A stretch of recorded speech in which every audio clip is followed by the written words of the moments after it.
మరణం తర్వాత ఏం జరుగుతుంది? ఆత్మ అసలైన ప్రయాణం. మనిషి చనిపోయాక ఏం జరుగుతుంది? సైన్స్ మరియు పురాణాలు చెప్పే వింత లోకం. నమస్కారం. ఎస్ఎస్టీవీ కథాలోకం ఛానల్కి స్వాగతం. మరణం ఈ ప్రపంచంలో ఎవరూ తప్పించుకోలేని ఏకైక నిజం. ప్రాణం పోయాక శరీరం మట్టిలో కలుస్తుంది లేదా బూడిదవుతుంది. కాని ఆ లోపల ఉన్న ఆత్మ ఏమవుతుంది? మనం కట్టుకున్న ఇళ్ళు, సంపాదించిన ఆస్తి, ప్రేమించిన మనుషులు అందరినీ వదిలేసి ఆ ఆత్మ ఎక్కడికి వెళుతుంది? పురాణాలు, శాస్త్రాలు మరియు మరణం అంచువరకు వెళ్ళివచ్చినవారు చెబుతున్న ఆ వింత లోకం గురించి మీకు తెలుసా?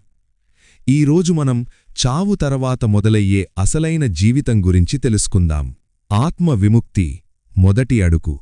గుండె ఆగిపోగానే అంతా అయిపోయిందని మనం అనుకుంటాం. కాని అప్పుడే అసలైన డ్రామా మొదలవుతుంది.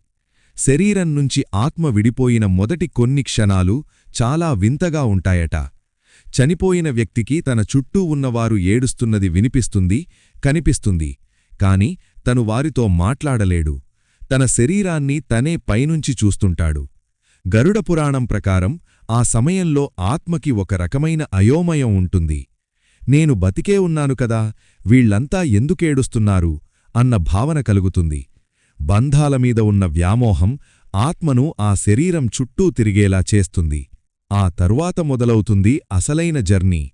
అదే మన కర్మఫలాలు. మనము ఈ భూమిమీద ఉన్నప్పుడు చేసిన ప్రతి పని, అది చిన్న సాయం కావచ్చు లేదా ఎవరినైనా చేసిన మోసం చేయడం కావచ్చు, అన్నీ ఒక లెక్కగా మారుతాయి. చాలా మతగ్రంథాలు చెబుతున్న దాని ప్రకారం యమదూతలు ఆత్మను తీసుకెళ్లే విధానం మనం చేసిన కర్మలమీద ఆధారపడి ఉంటుంది. పుణ్యం చేసిన వారికి ఆ ప్రయాణం ప్రశాంతంగా, వెలుగుతో కూడినదిగా ఉంటే, పాపాలు చేసిన వారికి అది ఒక పీడకలలా ఉంటుంది. ఇక్కడ లంచాలు చెల్లవు, సిఫార్సులు పనిచేయవు. కేవలం మీ కర్మ మాత్రమే మీ పాస్పోర్ట్.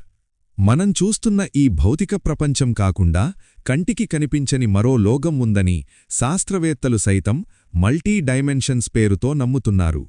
అదే ఆత్మలు అక్కడ కాలంతో సంబంధం లేకుండా ప్రయాణిస్తాయని, అక్కడ ఆకలి, దాహం ఉండవని చెబుతుంటారు. కొందరు దీన్ని వైకుంఠమంటే, మరికొందరు స్వర్గం లేదా పరలోకమంటారు. మరికొన్ని సిద్ధాంతాల ప్రకారం ఆత్మ తన తదుపరి జన్మ కోసం వేచిచూసే ఒక వెయిటింగ్ హాల్ లాంటిది ఆ లోకం. మరణం అనేది ఒక తలుపు లాంటిది. ఈ గది నుంచి మరో గదిలోకి వెళ్లడం మాత్రమే.